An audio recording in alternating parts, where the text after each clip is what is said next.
I chose Duquesne because part of it was in the city, so I wasn't super far from home. So I liked that, especially going from high school to college. I didn't want to be too far away from my family. But another reason is because I really liked when I toured there, how they introduced the department, how they introduced how the School of Science and Engineering runs. Since it is a smaller school, it's very personalized to you. The professors will talk to you, you can talk to them. It's very much one-on-one when you need it. And this class size is also very helpful to learning more in an intimate environment where if you do struggle, they will be there for you.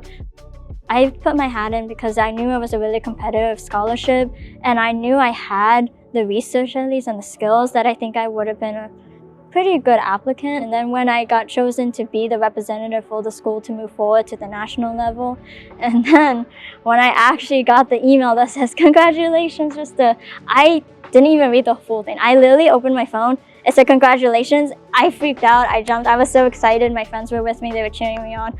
But I'm just shocked, honestly, that I got it. I know it's so competitive, so I felt really honored and extremely thankful that I was chosen out of the thousands of applicants around the US that applied for this, that I was one of the people that got chosen.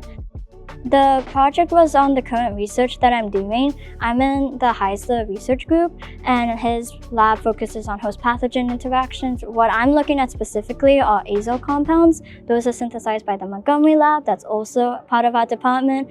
And they synthesize these compounds, and I test them for their antibacterial activity against foodborne pathogens. And the reason why I'm doing this is because antibacterial resistance is a growing global crisis, and we have to figure out new compounds, identify new compounds that can be used as new antibiotics to fill this gap.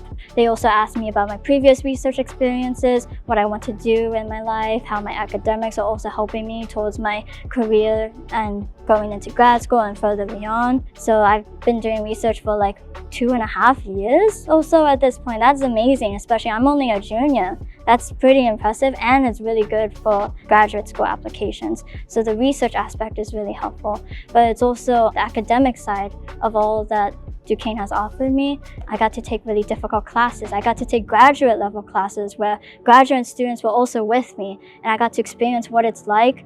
That's really helpful too going forward. One thing though that I feel like is not mentioned a lot, especially as a STEM major, is study abroad.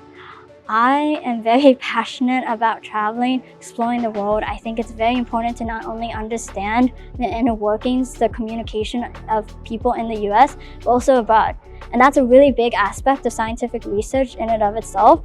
You collaborate with other labs. It's not just US labs. You can collaborate with all kinds of groups because there's so many brilliant people all around the world. And so it's really important to understand how to communicate with them, to understand the cultural difference, to know that it's not just the US, it's outside the world. If you really like that environment of connection, of being good friends with people in your cohort, your classes, having a smaller class size, and having a personalized experience, not just in research, even if you don't want to do research, just having a good personalized experience in your academics, I would choose Duquesne.